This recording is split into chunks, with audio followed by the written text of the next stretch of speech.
Segmental enteritis is a different entity we come across many a times, but many times that is overlooked. So we will see in detail what is the segmental enteritis. If we see the history of this disease, the Crohn's is rightfully given credit for the first describing the regional enteritis as the clinical entity.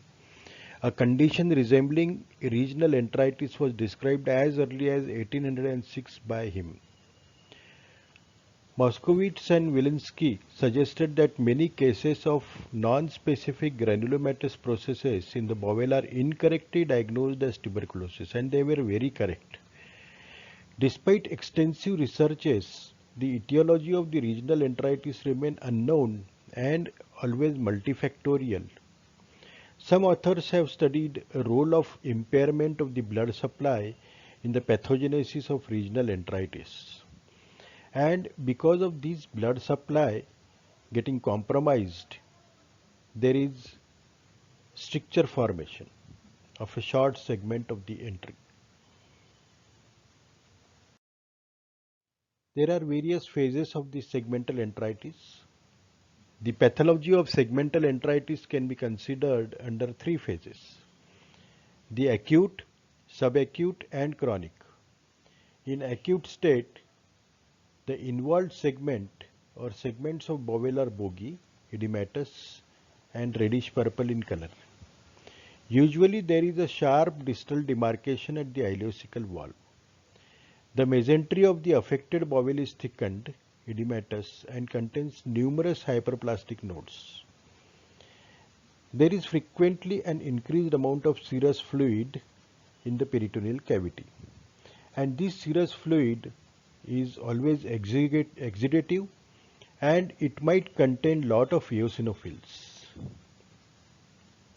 So the analysis of such peritoneal fluid is very important. This fluid can be documented even on the CT scan, ultrasound, along with a short segment of dilated bowel or edematous bowel. So that can give you some idea before surgery that this can be segmental enteritis. Occasionally small ulcerations along the mesenteric border of the bowel are also seen. We will see a video of this particular entity. In chronic phase, the involved segment of the bowel is thickened, soggy, leathery, and stenotic. Ultimately, they will go in for stenosis and obstruction. It has been described as comparable to the garden hose. There is serosal thickening with extension of the mesenteric fat around the involved area. The mesenteric corresponding to the involved segment is thickened and contains numerous large lymph nodes. Dense fibrotic adhesions between diseased segment of the bowel and adjacent structures are frequent. If we see the clinical manifestations of such patients, they vary according to the phase of the disease. In acute stage, the signs and symptoms are usually suggestive of acute appendicitis. The most constant symptom is the abdomen pain, colicky in nature, frequently localized in the right lower quadrant. The pain is often accompanied by nausea, vomiting, and diarrhea. This is important. Diarrhea is one of the predominant feature in this symptomatology. There can be leukocytosis, fever, tachycardia, tenderness, and rigidity can also be there. A palpable mass may be present in the right lower abdomen. It is not surprising that many patients with acute regional enteritis are mistakenly operated upon for acute. In subacute phase of clinical manifestation, this is the stage referred as irritation, stage of irritation. Here the clinical features resemble those of an enterocolitis or ulcerative colitis. There is weight loss. This is a significant finding. Diarrhea and accompanied by severe abdominal cramps. Anemia, nausea, vomiting. There can be palpable mass in There is usually weight loss in chronic phase. In addition, evidence of obstruction and fistulas may now appear. Anal abscesses and fistula occur frequently. So, any patient with anal abscesses and fistula with history of weight loss, signs of obstruction, with abdominal signs and symptoms, we should think of this disease. Segmental enteritis in the acute phase is difficult, if not impossible, to differentiate from the acute appendicitis. In many instances, only operation permits an accurate differentiation. In the subacute and chronic stage, we have ample time and several diagnostic aids are available in addition to the history and physical exam. So, the segmental enteritis is an inflammatory condition of a portion of small bowel that may occur acutely with right lower quadrant pain, followed by may or may not be with diarrhea, or exhibit chronic obstructive symptoms, and there can be anemia of chronic blood loss. It can be associated with chronic Crohn's disease, and although it may be associated with the other different conditions.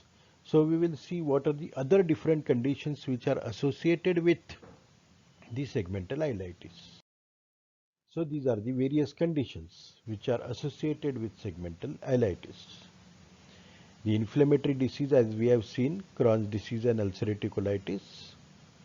There are various drugs which have been implicated for the segmental ileitis, such as NSAID, antihypertensives, digoxin, diuretics, oral contraceptives. There are certain immunological conditions, vascular conditions, such as Behet's disease, Henoch-Schönlein, lymphomatoid granulomatosis, polyarteritis nodosa, SLE, Wegener granulomatosis. There are certain infective conditions also which can lead to the segmental ileitis, such as actinomycosis, anhischiasis. This is very important. Anhischiasis is one parasitic disease which we will see in detail how it occurs. The Clostridium difficile, Cryptococcus neoformis, cytomegalovirus is one viral disease which has been implicated in the segmental ileitis.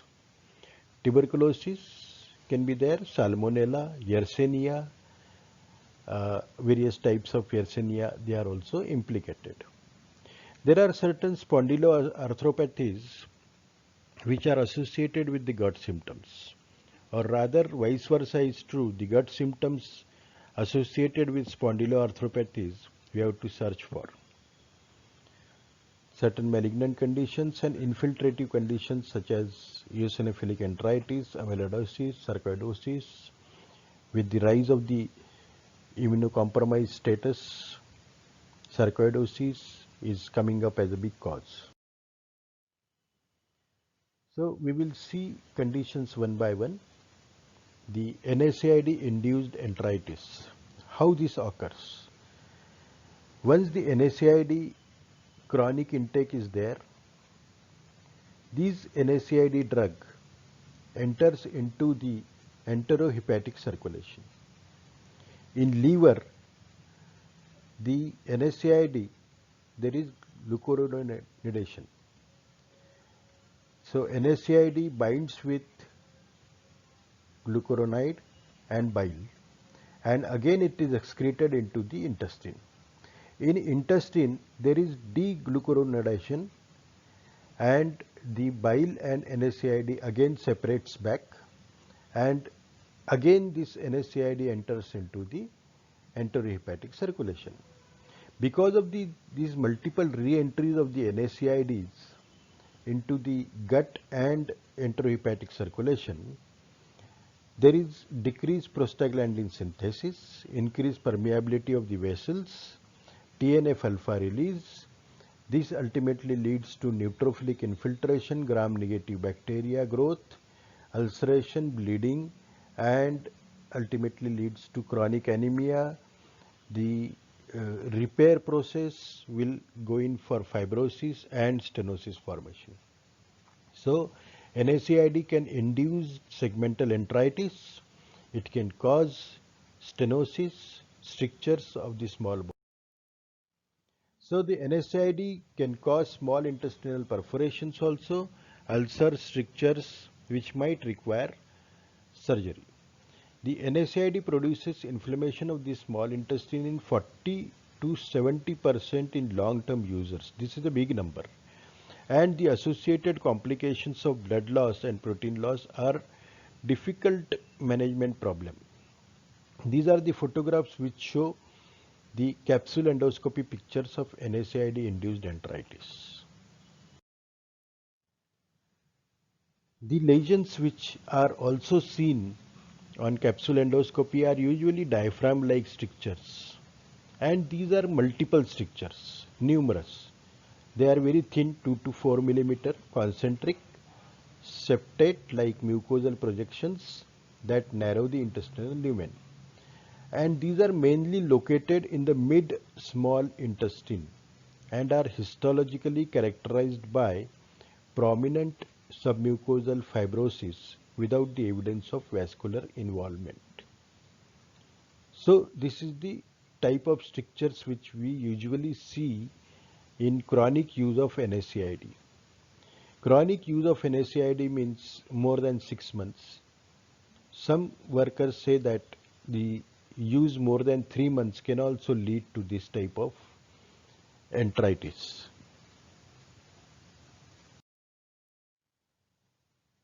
So how to diagnose this long-term NSAID treatment associated with enhanced migration? We go in for the indium 111 labeled leukocytes scan that will show the ileum or small bowel inflammation, and qualitative 111 indium labeled leukocyte scintigraphy is useful for determining the site of affiliation of the GI tract. One more test is available routinely now, that is fecal calprotectin. This fecal calprotectin is a non-degraded neutrophilic cytosolic protein. That means the granulocytes, the neutrophilic granulocytes, they are showing this particular calprotectin, a type of protein, and which can be estimated, and it is very sensitive marker for diagnosing the NSAID enteropathy. So indium 111 scan and fecal calprotectin can give you the diagnosis of long-term NSAID related ileitis, segmental enteritis. So what is the treatment of this? Preferentially COX-2 inhibitors are to be used. Meloxicam, celecoxib, rofecoxib, they can be used to reduce the side effect throughout the GIT. Alternatively, we can go in for the enteric-coated slow-release NSAID formulations also, which will decrease the effect in the small bowel. Sulfasalazine is the mainstay in the treatment of inflammatory bowel disease. Sulfasalazine 1 gram twice daily for 3 days also prevents acute indomethacin induced increased intestinal permeability. So for how many days sulfasalazine is to be used? It is to be used for at least 6 weeks to prevent the long-term problems. There are various other drugs which can also lead to segmental enteritis,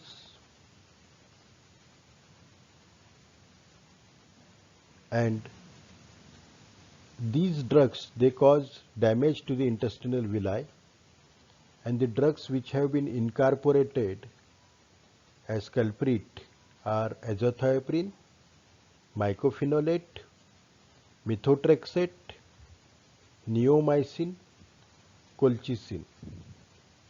And surprisingly for everybody, I will tell you, the oral angiotensin receptor blocker ARB, commonly we call it as olmesartan drug, used as antihypertensive, has been added to these culprit drugs, which will lead to sprue-like enteropathy.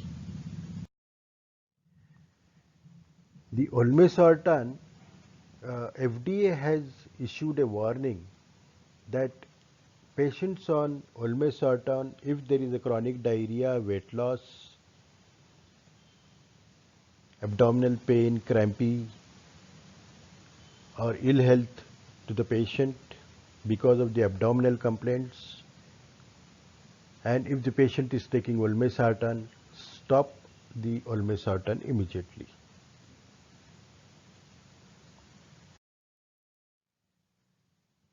Certain ACE inhibitors also, particularly middle-aged women, if they complain of acute abdominal pain, nausea, vomiting, this can start days to weeks after initiation of ACE inhibitor. So these ACE inhibitors, what they cause? They cause leukocytosis, they can cause ascites, they can cause angioedema of the small bowel. Peripheral edema usually does not accompany visceral findings. The most patients are seen by multiple physicians and may undergo exploratory surgical procedures, including endoscopy, capsule endoscopy, biopsies, sometimes diagnostic laparoscopy and intestinal resection for the enteritis. The treatment for patient with this condition is simple discontinuation of the ACE inhibitors. Anischiasis, we have talked about this. Humans, this is a parasitic disease, a roundworm found usually in the fish. Humans are the accidental intermediate host, and this parasite invasion can cause range of gastrointestinal complications including abscesses, small bowel obstruction, ileal stenosis, intussusception, intestinal perforation, pneumoperitoneum. So how does it causes? This particular roundworm has a tendency to perforate through the wall of the bowel. Stomach and small intestine is perforated commonly, and if there is a history of ingestion of raw marine fish with such complaints, then think of anischiasis. The worms are found partially embedded in the wall of the intestine and may be associated with localized mucosal edema, erosion and mass lesions.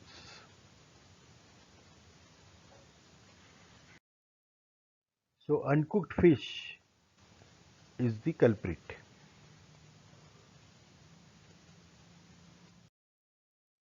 So what is the treatment of anischiasis?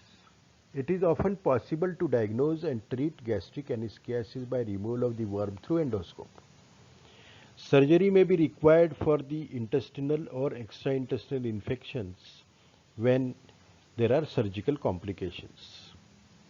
The successful treatment of anischiasis with albendazole is 400 milligram orally twice daily for 6 to 21 days. You mark the dose of this albendazole. It is 6 to 21 days twice a day, and that is successful. There are spondyloarthropathies described along with the small bowel involvement or large bowel involvement. Arthritis is a recognized extraintestinal manifestation of several gastrointestinal diseases including inflammatory bowel disease. Arthritis occurs in 9 to 53% of the patients with IBD and is more prevalent in patients with large bowel disease than in patients with small bowel involvement. In large bowel, 42% of the patient with spondyloarthropathy involved, but in small bowel, 23% patients they are having small bowel symptoms. The subclinical gut inflammation has also been described up to two-thirds of the patient with spondyloarthropathies. This is a big number. Histologic gut inflammation was found in SPA in 30 to 60% of the cases. In some patients with spondyloarthropathies have a form of subclinical Crohn's disease in which only locomotor inflammation is the only clinical expression. But if we follow these patients, the long-term studies by some investigators, they have said that if we follow these patients who don't have any GIT symptoms, spondyloarthropathy, without any GIT symptoms, they will develop Crohn's disease in 2 to 9 years. And the number of these such patients is almost 6%. Ileal and colonic mucosal ulcerations in patients with spondyloarthropathies can be detected by endoscopy.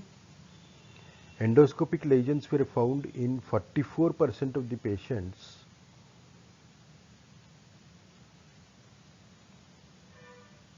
versus 6% of the patient with other inflammatory arthritis, and most common endoscopic diagnosis was early Crohn's disease, almost in 26% of the cases.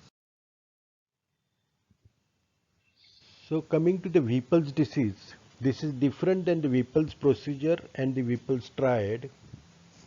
This Whipple's disease is due to an infection with Tropharema whippleyi. It is a bacteria and may cause diarrhea, malabsorption and weight loss. Systemic infection is often associated with joint manifestations involving knee, ankle and wrist. Sometimes might be associated with sacroiliac joint involvement also. In some patients, the articular symptoms develop prior to symptomatic enteric involvement. This is important. The articular involvement is seen before the abdominal involvement. A small bowel biopsy is usually diagnostic. Whipple's disease requires long-term antibiotic therapy. We will see the treatment in detail.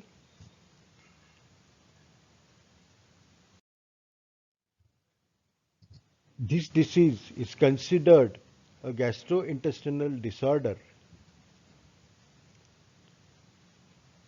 Primarily causes malabsorption, but may affect any part of the body, including heart, brain, joints, skin, lungs, eyes. Weight loss is prominent, diarrhea is prominent, joint pains and arthritis are common presenting symptoms. But the presentation can be highly variable. The treatment with penicillin, ampicillin, tetracycline and cotrimazole is needed, and mind you, we need this treatment for 1 to 2 years.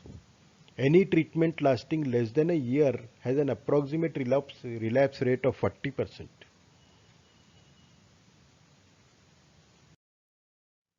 There are other treatment options also. Ingesting proper amount of fluid, taking anti-malarial medication again for very long time, 12 to 18 months, using iron supplements to assist with anemia because these patients are usually anemic, taking vitamin D, vitamin K, calcium, magnesium, various supplementations, maintaining a high calorie diet to help with the nutrition absorption. Steroids can also help to decrease the inflammation. Taking non-steroidal pain medications such as ibuprofen symptomatically will help.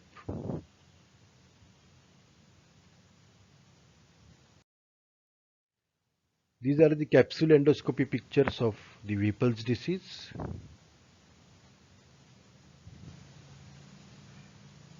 Usually contaminated water is the source of this particular bacteria.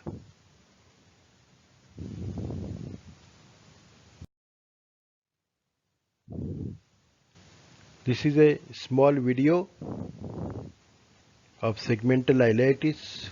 This particular patient, a young female, 15 years old female, presented to us with excruciating pain in the lower abdomen, which got localized to right iliac fossa. There was leukocytosis. Patient had fever. Patient had diarrhea. And for 3 to 4 days, patient didn't respond to the routine line of treatment. Antibiotics, metrogyl, and the symptomatic treatment was given. The antibiotics were stepped up, but there was no response. CT scan suggestive there was fluid in the abdomen and a thickened loop of ileum. So a diagnostic scopy was planned, and after entering into the peritoneum, we found omentum in the lower abdomen. Omentum was covering the small bowel.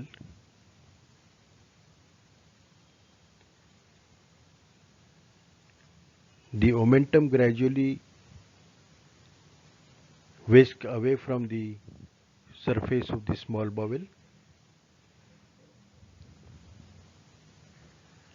Rest of the abdomen was apparently normal. Even the omentum was apparently normal.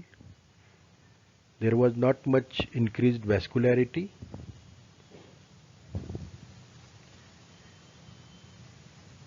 After separating the omentum, we found that the omentum was bit stuck up to a loop of ileum. The second instrument introduced for helping, we could see serosanguinous fluid in the pelvis, and this particular loop was edematous.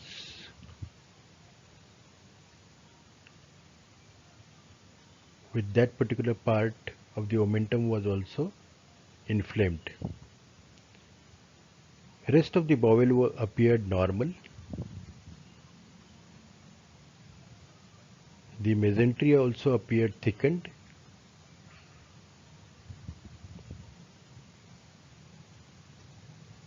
We wanted to see the lymph nodes. Yes, there were multiple lymph nodes enlarged, but they become oval, not bean shaped, indicating inflamed. It was difficult to catch the mesentery because of the edema.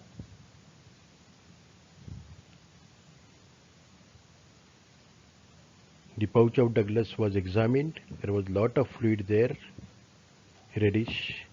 This fluid was taken for analysis. The tubes and ovaries were normal, indicating no obstetric problem. The fluid was taken for analysis. The lot of leukocytosis, particularly eosinophils, were more there in the fluid. And this is the diagnostic of the segmental ileitis, that eosinophils count can be more in the ascitic fluid. So the fluid was sucked out.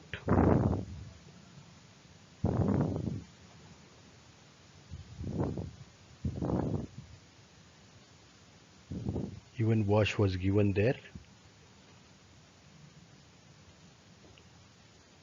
The pelvic structure also appeared bit inflamed.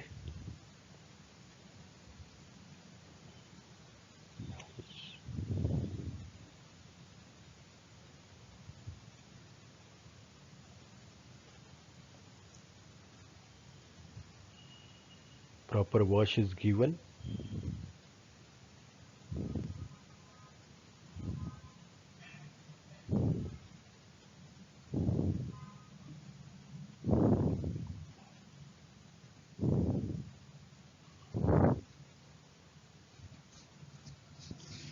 The tubes appeared inflamed because of the fluid there.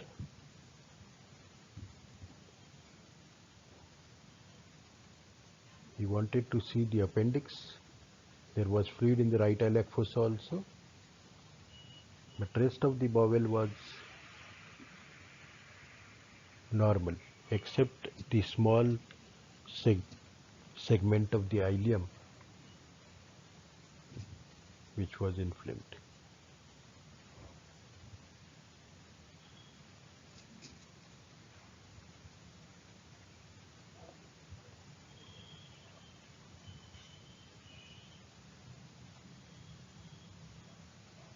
The appendix was also found to be inflamed with lot of vascularity over the serosal surface of the appendix.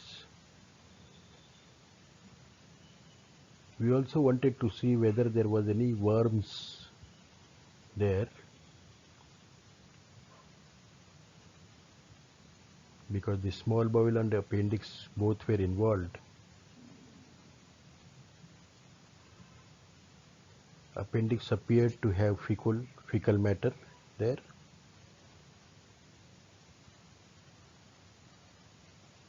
So appendicectomy was done. The third loop was not applied to see for any evidence of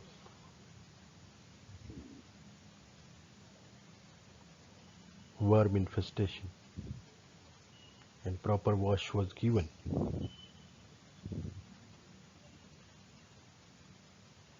A small drain was kept and we came out after giving a thorough wash.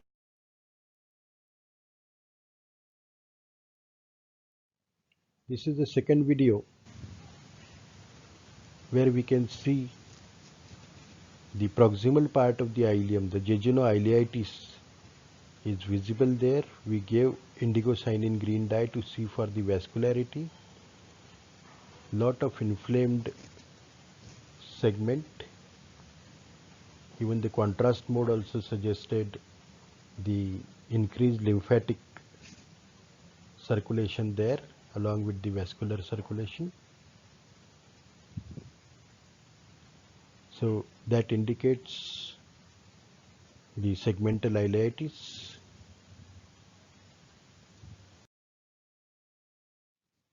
This particular woman, a 30-year-old man, chronic ill health, diarrhea, fever, weight loss, pedal edema was there because of the hypoalbuminemia. Right lower abdomen pain was the constant feature. TC albumin scan was done, which suggested inflamed loop of small bowel in right iliac fossa. The anti-nuclear antibodies were raised to the tune of 1:180, and we can see on the scan right lower abdomen inflamed loop of the bowel seen. The CT scan was done, which showed thickened D4 and a terminal ileum. So in between was the skip segment. The enteroscopy suggested acute non-occlusive mesenteric ischemia causing segmental jejunal infarction. The stomach was inflamed. D4 was inflamed. And the enteroscopy suggested quite a seropurulent discharge and mucosal edema.